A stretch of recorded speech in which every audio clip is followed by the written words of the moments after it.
Good morning class. आज हम लोग अपने सिलेबस की जो लास्ट यूनिट है दैट इज़ इकोलॉजी, उसका chapter number 13 organism and population start करने जा रहे हैं। So before going to study this chapter we have to know about the introduction of ecology. Children, ecology is the branch of the biology or the science which deals with the study of interactions and interrelationship between the organism and their environment. So, it is known as a branch of that science which weaves the different areas of biological information into a unifying principle. Thus, it gives the holistic perspective to the biology also. So this chapter is going to describe all the emphasizing more or on organism and population level. The various level of ecological organizations are such that like organism, population, community, ecosystem, landscape, biome and biosphere. So the question is, what is basically biome? Biome is a large regional unit that is characterized by a major vegetation and time and associated the faunas, the animals found in a specific climate or a specific climatic zone. So biosphere, it is a life supporting zone which comprises all the earth, terrestrial and aquatic biomes. This term ecology was first used by Ritter in 1868, but after that in 1886, Ernest Haeckel first correctly defined the ecology as the science dealing with the reciprocal relationship of organism and the external world also. An Indian scientist, Professor R. Misra, is also known as the father of ecology in India. Worming is known as a father of plant ecology also. So, in the organism and its environment, we have to study the important biomes. In our earth, there is a terrestrial biomes like tundra, taiga. Taiga means the coniferous forest, temperate forest, grassland means temperate grassland, and tropical savanna grassland, that is grasses that covered with a scattered tree. And one terrestrial biome is a very common, that is desert, and after that a tropical rainforest is also there. So if we want to study all these things, we have to know about what are the basic features that is found in such type of biomes. For example, tropical rainforest having a very rich in biodiversity, that 30 to 40 meter tall trees are found over here, and woody climbers and epiphytes also there.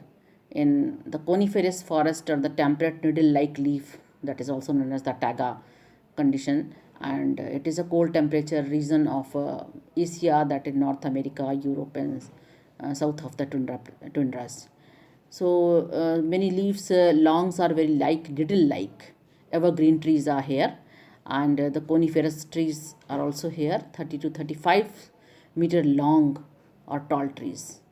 For example, like pine means pinus, cedrus, cypress, silver fir, etc.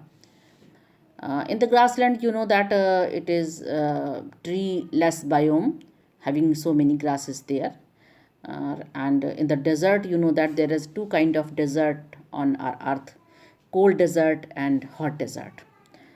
So two types of desert, like a cold desert, like found in the Tibet and Gobi area, and hot desert in our country also. There is a Thar desert in Rajasthan and Sahara desert in Africa. So if we want to know about the major biome in India, it is basically divided into the four type of biomes in India. So before going to study these biomes, we know the regional and local variations, which is in each biome that lead to the formation of a wide variety of the habitats. And so major biomes in India are, the number one is the tropical rainforest. Here is the picture of the tropical rainforest. Then deciduous forest is also found in this condition, mesozoic biome in India, a very dense forest. And mesozoic biome series, desert is also here, Thar Desert. And one is also very important, that is the sea coast. Sea coast is also in form of a mesozoic biome in India. So if we know the condition which is responsible for development of this mesozoic biome, so the major abiotic factors are, the most important one are the temperature, water, light and soil. So there are the four very important major abiotic factors. We must remember that the physiochemical or abiotic components alone do not characterize the habitat of any an organism that completely. The habitat include the biotic component also. In the biotic components, we deals about pathogens, parasites, predators, and sometimes competitors also, that is found in that particular biome. And sometimes ecological niche is also in that known as an organism that represent the range of the condition it can tolerate. If it can tolerate, the resources should be utilized by them and functional role in the ecological system. So this is known as the ecological niche also, or niche also. And so first we are going to study about the major abiotic factor, that is the temperature. We know that temperature is the most ecological relevant environmental factor. And average temperature on land rises seasonally and decreases progressively from the equator towards the pole and from plains towards the mountain tops. It ranges from the sub-zero level in the polar areas and high altitude, above 50 degrees centigrade in the tropical desert in the summer. So there are some unique habitats such as thermal spring and sometimes deep sea hydrothermal vent also, where average temperatures sometimes exceed 100 degrees centigrade, and thermophiles are found in such harsh habitat also. So a few in organism that can tolerate and thrives in a very wide range of the temperature, they are called the euthermal, but a vast variety of them are restricted to a narrow range of the temperature. Such organisms are called the stenothermal. The levels of thermal tolerance of a different species determine to a large extent their geographical distribution. The second very important abiotic factor is known as the water. And water is so another very most important factor that influencing the life of organism next to the temperature. Thus life originated in water through the process of evolution, we know that, and it is unsustainable without the water. We are not going to survive without the water. So it is very important component of our protoplasm also in human body. You know that there is to 75 to 90% of the water is present over here. And in the limited desert that we know that only special adaptations make it possible to live there. For aquatic organisms, the quality or chemical composition, sometimes pH value or the hydrogen ion concentration is also play a very important role.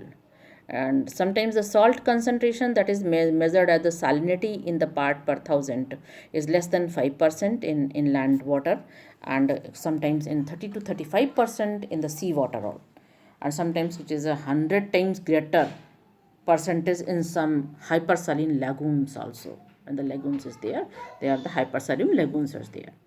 Some organisms that are tolerant of this wide range of salinities are known as euryhaline, but others are restricted to a narrow range stenohaline. Many freshwater animals that can't live for long in the seawater. The third very important abiotic components or factor responsible for this ecosystem is the light. So you may know that the plant produce food through the process of photosynthesis, and it requires light.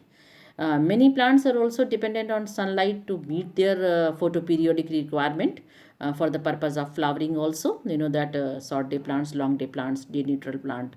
For many animals too, the light is very important, that they use the diurnal and the seasonal variations in the light intensity and durations like photoperiod as clues for the limiting for that foragoing or sometimes reproductive regions and sometimes for the migratory activities too.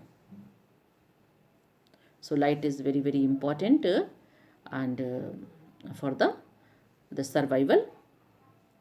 We know that a very category of light is there, that is ultraviolet rays, ultraviolet C, ultraviolet B and ultraviolet A also.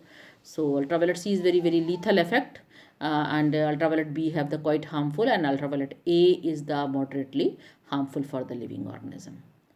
And light zone is also found in the lakes areas, that littoral zone, limictic zones, euphotic zones, diaphonetic zones, and profundal zones are the dark zones. You say that there is no light on this pond area. And sometimes the benthic zone, it is the bottom zone of the that perpetual darkness is found inside this area. So there is a zonations in the deep lake showing the gradient of the light and oxygen also. Now come to the third, next fourth one, that is known as the soil. So soil is very very important for the survival, for the adaptation, for the survival of the living organism. And the science that is deals with the study of the soil, that is known as the pedology. So pedology is the study of soil, and pedogenesis is the process of soil formation. We know that how the soil is going to be formed by the process of weathering process, humification process, eluviation process, and there are so many soil texture is also there: sandy soil, clay soil, loamy soil. Earlier you have also studied in your previous classes. So the nature and property of the soil is in different places vary. It is dependent upon the climatic conditions and the weathering process also. So whether soil is transported on sedimentary and how the soil that is development occurred. So various characteristics of the soil, such as soil composition, the size of the grain present in the soil, and what is the aggregation determinations, and percolation, what is the percolation and water holding capacity of the soil, is responsible for the development of different floras in the different areas. And the parameters such as hydrogen ion mineral compositions and sometimes topography is also there, that determine to a large extent of the vegetation is found in any particular area. Here a term is used, that is topography. Actually topography, that means the surface configuration of any area, means the physical features like hills, plains or sometimes slopes areas that influences the distribution of organisms. For example, that the center of the edge of a ponds or a stream, the exposed side and underside of a rock, the north and south face of a ridge or a mountain, and usually that is inhabited by different species of any organisms like that. So parameters such as this is responsible for all these things. Now there are few responses to the abiotic factor by living organism to survive itself, to adapt itself. So how the living organism is going to respond to such light, temperature, soil and water, such abiotic factors. So having realized that the abiotic conditions of many habitat may vary drastically in the time, we now ask, how do the organisms living in such habitat cope or manage with stressful condition? If the condition is very very stressful according to them, then how they are going to survive in such habitats? The organism should try to maintain the constancy and its internal environment. That is process is known as the homeostasis. Despite of varying the external environmental condition that lead to the upset in homeostasis process. So there is the four type of methods that organisms is going to cope from such harsh conditions. Number one is the regulate. Number two is the conform. Number three, the type is migrate, and number four is the suspend. What is the regulate? We know that some organisms like all birds and mammals and a very few lower vertebrates and invertebrates species are able to maintain their homeostasis by the physiological as well as sometimes behavioral means also. So plant do not have such type of mechanism to maintain the internal temperature, but they have, the animals have, Sometimes constant body temperature means thermoregulation, constant osmotic concentration, osmoregulation, etc. They have, so they can survive, they can regulate their body temperature. The mechanism used for most mammals to regulate their body temperature are similar to those like a human. Human have a constant body temperature that is 37 degrees centigrade. We know that the evaporate cooling to produce sweating from the body during the summer bring down the body temperature, and in winters when temperature of the body is much lower than the 37 degrees centigrade, we start shivering, a kind of the exercise which produces heat and raises the body temperature. So this is the method of thermoregulation and osmoregulation, and it relieves the success of these mammals that it have such kind of ability. Mostly that they are living in the Antarctica or in the Sahara Desert, or any mechanism that is used for the most mammals to regulate their body temperatures are similar to that one that we human are going to use. So human are very very important for such regulation.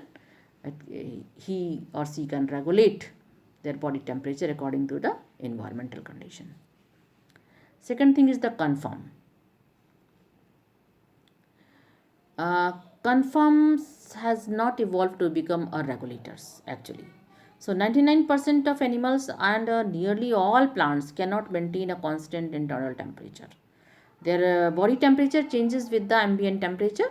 So in aquatic animals, the osmotic concentration of body fluids change its that of ambient water osmotic concentration. These animals and plants are simply known as the conifers. So some species have evolved the ability to regulate, but only over a limited range of environmental condition, beyond which they simply conform. So they are known as the sometimes partial or limited regulators also. And thus the coast, and this is the main region of a very small animals are rarely found in the polar region is behind this. Thus the coast and benefits of the this maintaining constant internal environment are taken into a consideration during the course of evolution. The third very important method of adaptation, that is the migrate.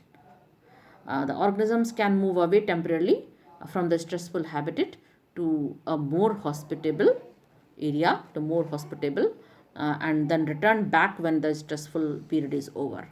Many animals, particularly we know that the birds during the winters, they undertake to travel a long distance migration to move the hospitable areas. Every winters, the famous you know that the Kiolado National Park, it is जो है situated under the areas of Rajasthan, that is the Bharatpur in Rajasthan, hosts thousands of migratory birds that are coming from the Siberia and other extremely cold habitat to this region.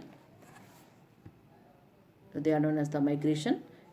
This picture shows migratory crane, a Siberian crane, which is coming from the Siberia under that stressful condition.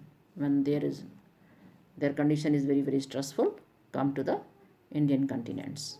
This is also a migratory bird. So many migratory birds like this are found in that areas like Bharatpur bird sanctuaries. This is also a Siberian crane.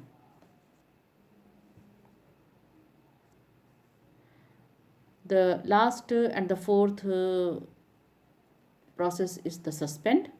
It is the stage of the life cycle where an organism changes to developmental, physiological, structural, and biochemical behavior to pass through the unfavorable condition.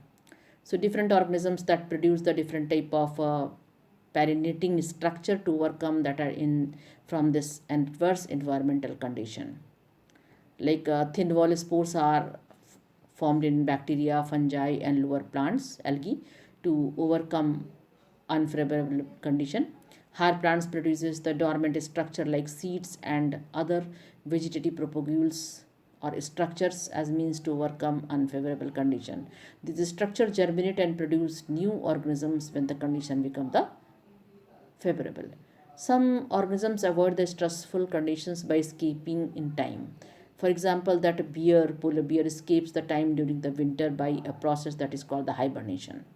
And frog is also doing the hibernation over the wintering time. Whereas snails and fishes escape in time by another mechanism that is called the estivation. Estivation is also the summer sleep over summer. Stage of suspend developmental, as we can see, it is a dipause condition, is found in many zooplankton species in the lakes and ponds also.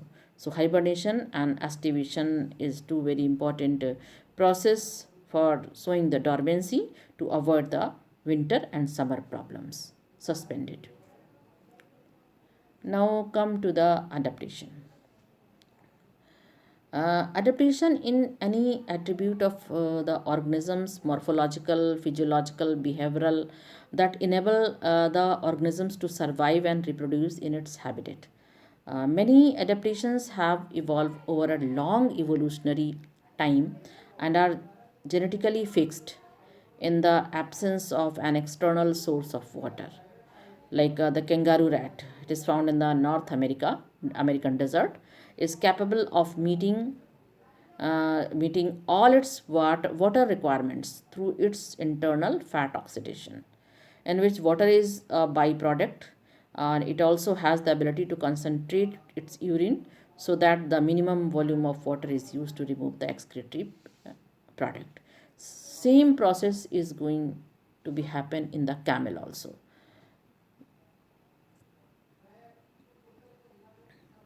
Many in case of the animal adaptation, many adaptation have evolved over a long evolutionary time and are genetically fixed sometimes.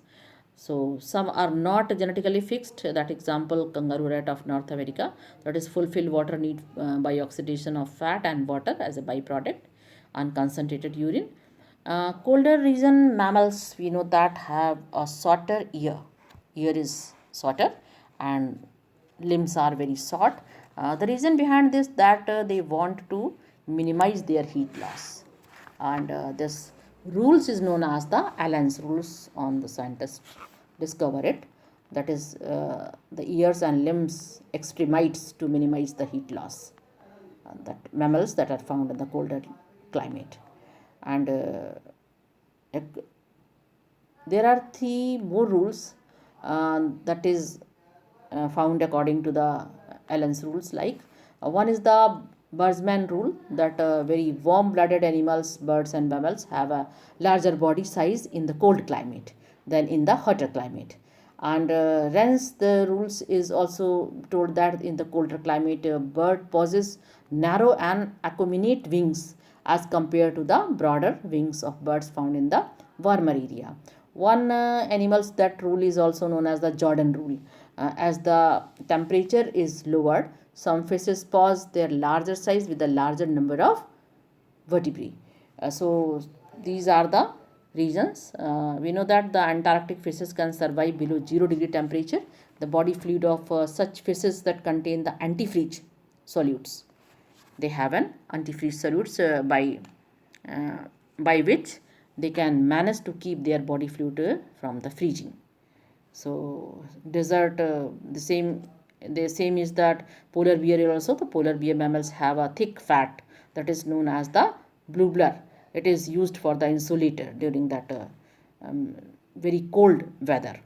And the peoples that lived in the high altitude having more hemoglobin, near about above 16 or near by 16 hemoglobin is there in their blood. And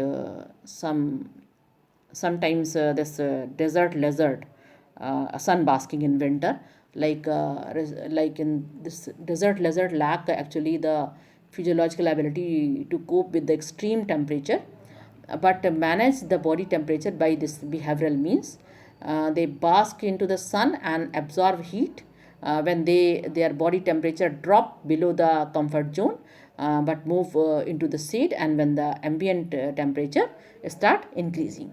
So these are the behavioral changes that is found to adapt during the adverse conditions by the animals. This picture shows the two hump is there on the back of the camel for the oxidation process of this fat and storing the water inside that tissue.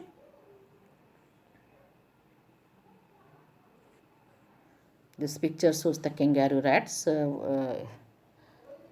It is known as a kangaroo rat because it is a mammal, and in this picture you can see the legs of this rat.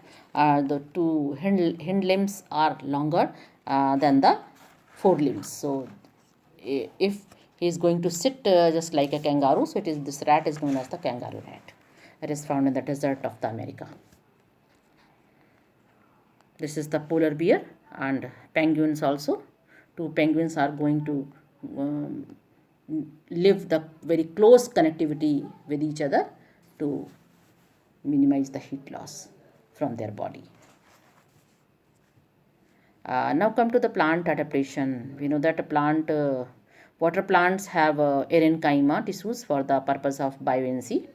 Parenchyma is that tissue which is basically a parenchymatous tissue, but due to the filling of this air in the cavity, it play a role of the buoyancy for the water plant. And the xerophytic plants, they have a very thick cuticles and sunken means embedded stomata on these cuticles for the for to reduce the loss of transpiration. So they perform the CAM process also, means stomata are open during the night time and closed during the daytime. The CAM process, calcium acid metabolism pathway, and the presence of thick cuticle in the water plants there is to reduce from the to their water loss, or sometimes to cope up with the loss actually from the water current. So there is a thick cuticles for there, and in cases the plants which is found in that area where there is deficiency of nitrogen, so insect eating plants is also to compensate their nitrogen deficiency by eating the insect. This is the Opportunia plants, a xerophytic plant, Nakhwani, Apunsia, and this plant is Venus flytrap, and one plant is pitcher plant. Both are insectivorous plant found at that area where there is deficiency of nitrogen, and for the fulfill of this deficiency these plants have to trap the insects. So this particular topic is now closed, and we will take the next topic in the next session. Thank you and have a nice day.